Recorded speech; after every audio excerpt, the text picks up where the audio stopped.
رہا کرانے کے لیے جو مطالبہ کیا گیا تھا اس میں 50 کروڑ روپے مانگے گئے تھے، اور کچھ اسی قسم کی اطلاع یہ ہے کہ علی حیدر گیلانی کی رہائی کے لیے بھی گیلانی خاندان سے اسی قسم کی رقم مانگی گئی تھی۔ لیکن آج جناب سید یوسف رضا گیلانی بہت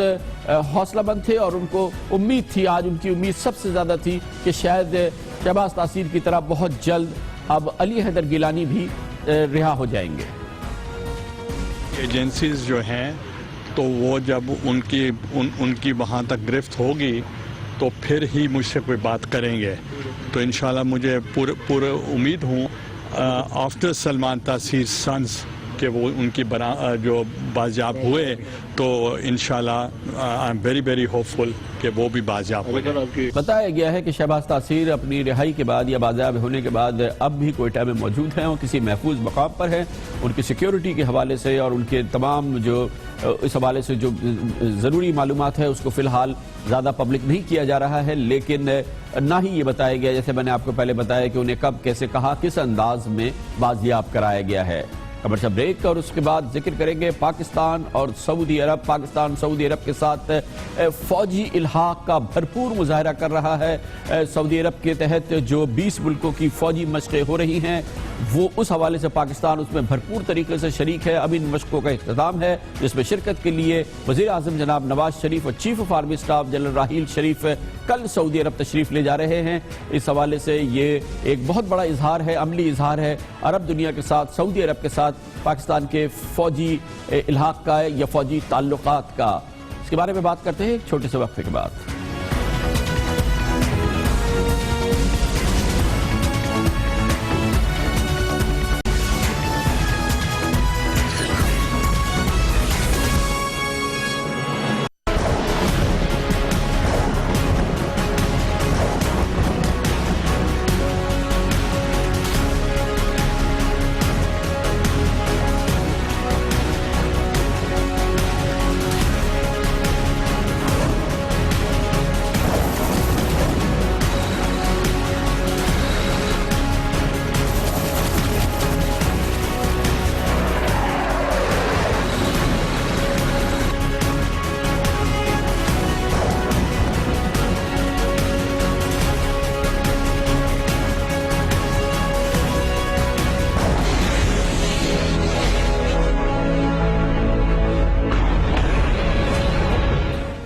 پاکستان سعودی عرب کے ساتھ بھرپور فوجی تعلقات کا الحاق کا ثبوت دے رہا ہے۔ عرب دنیا کے ساتھ پاکستانی فوج کا، پاکستان کا اس الحاق کی ایک بہت بڑی علامتی حیثیت ہے۔ پچھلے 10 دن سے پاکستان کی افواج ان 20 ملکوں کے ساتھ سعودی عرب کے تحت ہونے والی فوجی مشقوں میں حصہ لے رہی ہیں جو اپنی نوعیت کی غیر معمولی اور بہت بڑی فوجی مشقیں ہیں جو کہ اس وقت سعودی عرب میں ہو رہی ہیں، جس کا اہتمام سعودی عرب نے کیا ہے۔ سعودی عرب اس وقت مشرق وسطیٰ میں ہونے والی سیاسی اور جو فوجی اس ڈیولپمنٹس ہو رہی ہیں اس میں محور کا کردار ادا کر رہا ہے۔ سعودی عرب چاہتا ہے کہ شام میں بشار الاسد کی حکومت کا تختہ الٹا جائے اور وہاں پر اس حوالے سے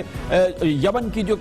میں جو صورتحال ہے اس حوالے سے بھی سعودی عرب کی ایک بہت ہی امپورٹنٹ اور بہت ہی مؤثر کارروائیاں ہیں جو کہ فوجی کارروائیاں ہیں جو یمن میں بھی ہو رہی ہیں، اور اس حوالے سے اب سعودی عرب ایک فوجی الحاق، ایک فوجی اتحاد اس نے تشکیل دیا ہے، 20 ملکی فوجی اتحاد۔ اس میں پاکستان شریک ہے۔ پاکستانی افواج اس وقت ان 20 ملکوں کے ساتھ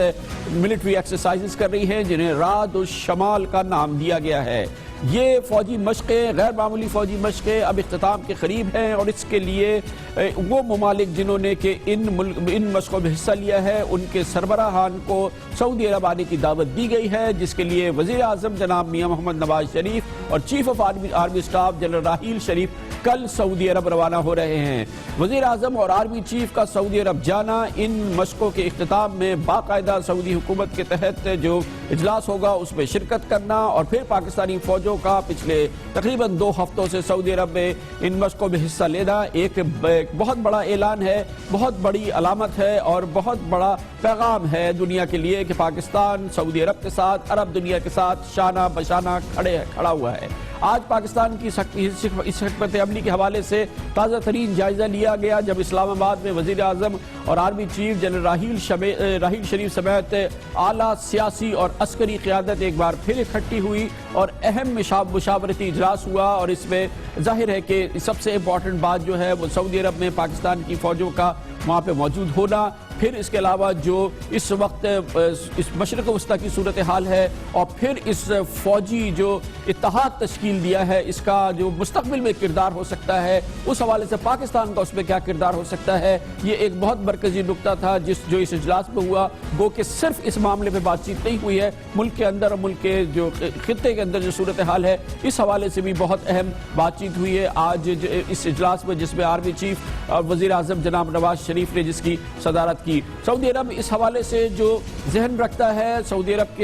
کی قیادت میں جو اتحاد ہے اس کی، وہ جو اس وقت جس صورتحال کو دیکھ رہا ہے مشرق وسطیٰ میں جو کردار دیکھ رہا ہے، اس کی ترجمانی سعودی عرب کے وزیر خارجہ عادل الجبیر نے کی جب گزشتہ ماہ انہوں نے CNN کی کرسچن امان پور کو انٹرویو دیا، جس میں انہوں نے اشارہ کیا کہ اگر ضروری ہوا تو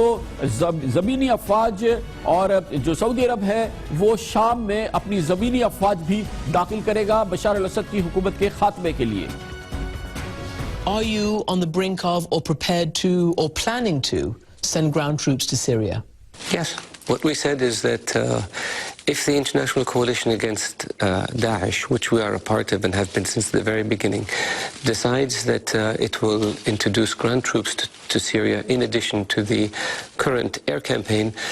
we have said that the Kingdom of Saudi Arabia is prepared to contribute special forces to this effort. آج سرکاری طور پر بتایا گیا کہ وزیر اعظم Nawaz Sharif, chief of army staff general Raheel Sharif شاہ سلمان کی دعوت پر 11 روز قبل 27 فروری کو شروع ہونے والی 20 ملکی فوجی مشقوں رات شمال کے اختتامی مراحل کا معائنہ بھی کریں گے، اور پھر جب یہ اختتام ہوگی تو اس تقریب میں بھی شریک ہوں گے۔ دفتر خارجہ نے کل اپنے ایک بیان میں کہا تھا کہ فوجی مشقوں کا مقصد دہشت گردوں کا مقابلہ کرنے کے لیے تربیت میں بہتری لانا ہے۔ اگر سعودی عرب کی سالمیت کو کوئی خطرہ ہوا تو پاکستان شانہ بشانہ کھڑا ہوگا، اس بات کا اعادہ کل پھر دفتر خارجہ نے کیا۔ سعودی پریس ایجنسی کے مطابق فوجی مشقوں میں سعودی عرب، پاکستان، عرب امارات، اردن، بحرین، سینیگال، سوڈان، کویت، مالڈیوز، مراکش، چاڈ، ٹیونس، عمان، قطر، ملیشیا، مصر اور دیگر ممالک شریک ہیں، اور ان کی زمینی، فضائی اور بحری افواج مشترکہ مشقوں کے ذریعے دہشت گردی اور انتہا پسندی سے نمٹنے کی صلاحیت کو بہتر بنانے کی کوشش کر رہی ہے۔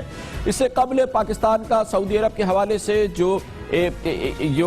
فیصلہ ہوا تھا کہ پاکستان سعودی عرب کا ہر صورت میں ساتھ دے گا، اس سے پہلے کچھ سرد تعلقات رہے تھے، لیکن اس میں ایک بڑی تبدیلی آئی تھی گزشتہ برس 30 ستمبر کو جب پاکستان اور سعودی عرب کی مسلح افواج نے جہلم میں الشہاب نامی مشترکہ فوجی مشقیں کی تھی۔ سعودی عرب نے 14 دسمبر کو 34 اسلامی ملکوں کی دہشت گردی کے خلاف اتحاد کے قیام کا اعلان کیا تھا، جس میں باقاعدہ پاکستان شامل ہوا تھا، اور اس اعلان کے بعد سعودی عرب کے وزیر دفاع نائب ولی محمد شہزادہ محمد سلمان، جو آج سعودی عرب کی انتہائی اہم شخصیت سمجھے جاتے ہیں، 10 جنوری کو وہ پاکستان تشریف لائے تھے۔ وزیر اعظم نواز شریف اور آرمی چیف جنرل راحیل شریف سے ملاقاتیں کی تھی، اور 7 جنوری کو سعودی وزیر خارجہ عادل الجبیر نے پاکستان تشریف لائے اور یہاں پر پاکستان کی سیاسی قیادت اور GHQ جنرل راحیل شریف کے ساتھ ایک تفصیلی ملاقات کی تھی۔ ان فوجی مشقوں کے حوالے سے مزید معلومات جانتے ہیں، اور اس کے لیے ہم جائیں گے سعودی عرب، جہاں پر جدہ میں ہمارے ساتھ موجود ہیں جناب راشد حسین، جو کہ سینئر صحافی ہیں۔ بہت بہت شکریہ راشد صاحب۔ آپ بتائیے گا کہ یہ مشقیں جو ہو رہی ہیں یہ کس مقام پہ ہو رہی ہیں سعودی عرب میں، اور ان مشقوں کا بنیادی مقصد کیا ہے؟ یہ صرف ایک علامتی مشقیں ہیں یا یہ کہ یہ کسی مشن کی تیاری ہے؟ دیکھیں، یہ سعودی عرب کا جنوبی جو حصہ ہے، سدن حفر الباطن ایک شہر ہے، اور حفر الباطن وہ شہر ہے جو عراق سے بھی ملتا ہے اور پھر کویت سے بھی اس کی بارڈرز ملتے ہیں، وہاں پر یہ ہو رہا ہے، اور جس میں جیسا آپ نے فرمایا کہ 20 سے 21 ممالک اس میں شریک ہیں۔ اب اس کی جو وجہ، اس کو یہ جو کہا جا رہا ہے کہ ایک شمالی آندھی کا نام لیا گیا ہے، اب اس